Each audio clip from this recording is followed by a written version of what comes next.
Okay, so today is reviewing my Thursday lager boots. Bought these about a week ago. I got them off Poshmark for $200. And they were new. They were brand new. Not a spot on them, not a mark on them. They were maybe worn around the house or something.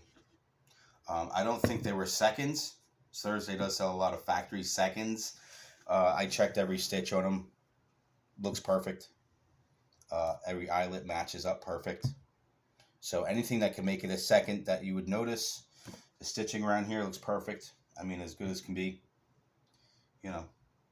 Um, so they were new in my mind for $200, brand new off their website. They run $285. You can find Thursdays on eBay.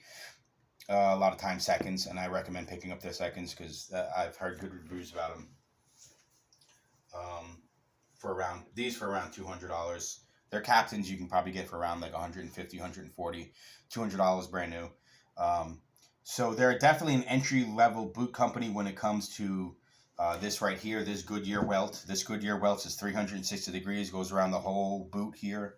And that just means that a cobbler can very easily use their Goodyear welt machine, which every cobbler has, to resole this. And they can resole the half sole and the top lifter. They can resole a full sole. And it's very simple. They know what they're getting into.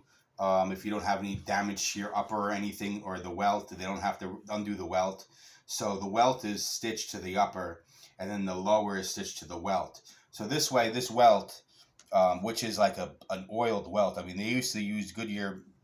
They used to use the gaskets in World War II tanks were made out of oiled leather. So this welt, an oiled welt is not going. It's going to take a lot to break it down over time. So usually it takes a few resoles, and the welt is still good. So the welt is stitched to the upper on the leather, and then the welt is stitched to the lower. So in order to change the lower, they don't really have to touch the upper leather. That's important. Other boots that are directly stitched down, they can resole them, but when you start resoling leather and start going through the same holes in the leather, after a while it starts to wear down after a while. And if you don't take very good care of it, you can only resole it so many times. Where a Goodyear welt, as long as you keep care of this welt, you could resole this shoe forever. I mean, it's a forever boot. So boots like this, generally you want to get a good leather that's going to age and look better with time. Some of the brands I bought before this were like Under Armour and Timberland and Carhartt. They're all junk, cemented together. They're not stitched together because they're cheap. Chinese manufacturing process where it's just quick, stamped together shoes and footwear. And that's 90% of what everyone wears anyways today nowadays. But yeah, when you step up to a real shoe and real boots, this is entry level. This is where you start, around $200. That's what you're going to pay. And for that, there's things you want to look for. You want to look for a leather stacked heel, leather insoles, stuff like that. You want to look for boots that kind of check those boxes. If you're going to have a Goodyear welted boot, make sure that the features on it are nice, because it's worth the investment if you're going to resole it. But at the same time, I can have this resoled and changed. I mean, this leather upper can last, and then we can put a leather sole on here or something nicer, or change the heel around. But I'm not sure about how, because when you have a high heel, it changes the arch, the dynamics. So you have to kind of keep the same. But they can, a cobbler can do a lot. They can do a lot with the, they can make this into a much more premium boot depending on what they want to do down here. So if you get just something that's a nice leather upper, like this is Horween leather, then you're off to a good start when you invest in a pair of boots like this. Now this is called wax flesh cacao, which is a rough out leather. Rough out means it's an inside out leather, kind of like suede, although suede sometimes is split. But this is full grain leather, and then the rough out is, so this would normally be the side you see on wallets and stuff like that, and then this would normally be like the flesh side, like the carcass side after they clean it. So this would be the skin, the outside. So you can see, even though it's inside, it's still beautiful leather. Like, even though it's not, you don't see it. It's not. This could be like the outside layer of it. But so then they coat it in this black cacao wax. So that's the waxed flesh. The flesh is the rough out, and then that's the wax. So they use the same oils. I want to say it looks like beeswax and different types of oils, maybe beef tallow, stuff like that. Beautiful smelling. Apparently, my cats are in love with them because they smell beautifully.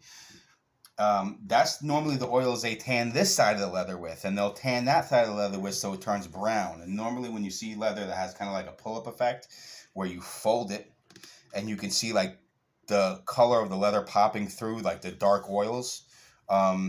That's Horween. That's a pull-up leather, and that's what the Horween does with their Chrome XL.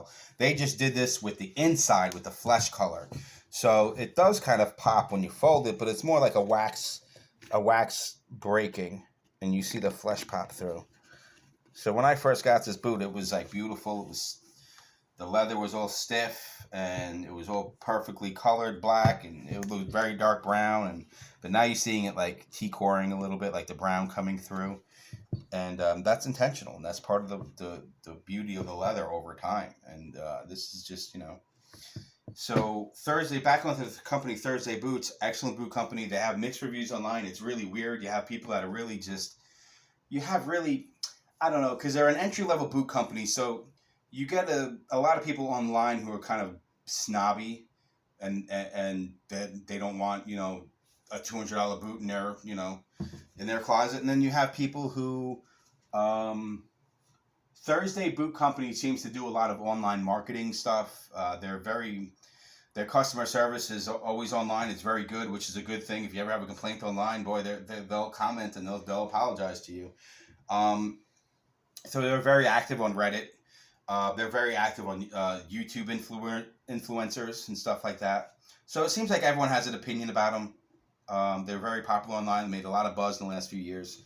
I love them. It's hard. I want to buy my next pair of boots. I don't want another brown pair of boots. I have a lot of brown pair of boots. So I'm looking for something like that Chrome XL 8 color, or Kudu, the green Kudu Grant Stone has, or Parkhurst offers, or the veg tan, like the kangaroo that Grant Stone has. That's the thing, is I want different types of leathers. And Thursday's amazing if you like Horween leather, or if you like Thursday's rough out leathers. Their Adobe rough out leather is beautiful too. They make a lot of beautiful leathers. I think they come from Mexico, Lafargue, which is amazing tanneries, amazing leather tanning in Mexico. Right up there with Horween in my mind. But they do have a lot of cool rugged options. And if you wanted to, I guess, look at things that were in their price range, there's not too much that's rugged that's in their price range, but they have Taft Boots makes boots for around $200. They tend to be dressier boots, and they tend to have a lot of interesting designs. Not something I would buy or wear, but woven boots and stuff like that. Fabric boots. I have wool boots, nice, like that tweed wool and stuff. But they're definitely dressier, so they're in that price category. You have Beckett Simonon, which is, they make excellent shoes too. They're a dress boot company, which again, a dress boot company. But and then you have $100. Which if you go $100 more, you have a lot of offerings. I mean, a lot of offerings. So you can tell Thurday is really cutting their profits to bring these boots at this price, because if they a little bit more, $50 more up market, and suddenly you have a lot of competitors. But it's hard to pay $350 for a Grant Stone boot, and then these Thurday Boot seconds going on eBay for $140, $130. It's hard not to pull the trigger on them, just because of the price. It's just But at the end of the day, I want different leathers. I don't necessarily want just a bunch of boots. I want different things that are unique and interesting, and maybe a little bit more upmarket than this. So that's going to be my journey into boots. We'll see my next review. But I'll keep you updated on these if how they break in. I love them right now. They're beautiful. I can't see anything wrong with them. People complain about this not having speed hooks, and that's there should have been 4 speed hooks. I think that's a questionable design, I guess. And this top lift could have been thicker. That's a questionable design. But those aren't deal breakers to me. It didn't take me that long to lace them up. So I walked around the house with these with no laces on today, and they grabbed my heel after a week of breaking in. They grabbed my heel. This heavy boot didn't slip. So this leather is, this leather inside they have here too. it's comfortable. It really hugs the foot well, or at least my foot. You know, every foot is different. So a lot of times when you hear people complaining about the fit, take that with a grain of salt because you don't have the same feet as them. You know, to me, I've been wearing size 11 sneakers, Chuck Taylors, Converse, Nike size 11s, dress shoes size 11s. And usually when I go in bigger boots like Timberlands and stuff like that, I go down a half size, 10 and a half. And that's what I do with these, 10 and a half. That's what they told me to do, and they fit perfect. So I don't have wide feet. I have a pinky toe that gets a bunion because it likes to rub. I have a stupid pinky toe. I'll show it to you here. It likes to kind of like hang out the window when I walk. And I stub the damn thing all the time. It just splays out. It kind of lays sideways. I don't know. I probably broke the damn thing stubbing it. But so that likes to rub. I get bunions sometimes because it likes to rub. I'll show you my Clark boot here, my bush acre that's been worn in obviously. And this is where that pinky toe likes to push out. So I don't have a wide foot. I just have a pinky toe that likes to push out. And they make toe wraps and stuff. I might look into that, or just throw a Band-Aid around it to kind of wrap my pinky toe around my other toe to kind of keep it in.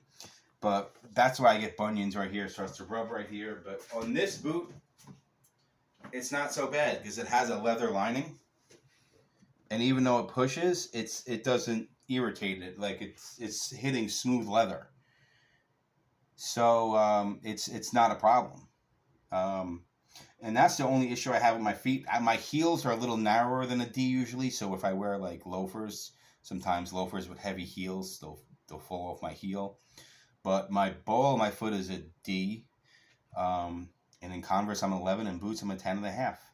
And you pretty much have to know your feet. You have to know if you have high arches, if you have flat feet. You have to know your instep here. How high? If you have high arches, you have a high instep. And a heel is going to help you with that. And it definitely has helped me with that too. These are very comfortable. I was worried that these were going to be uncomfortable, big, heavy, high heel boots. I'm going to be clugging around and not going to be comfortable in them. The exact opposite. The heel makes me take some weight off my heel, and my feet don't feel as fatigued as fast in the heel, which is normally what I feel in flat boots like that Clarks and Converse and stuff like that. I start to feel it in my heel, where now I don't. So, you have to know your foot a little bit. If it's the fitment issue, Thurday has been very good with that as far as I can tell. That's the only thing I was too concerned about buying them secondhand.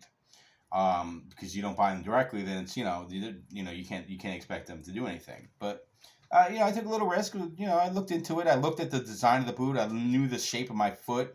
And I said, yes, this will probably work. And it did. It's beautiful. I love it. It's my favorite boot so far. But once I break these in, I'll pull the trigger on a new pair of something that's different and unique, a different color at least. But stay tuned, like, subscribe. Yeah. Thank you.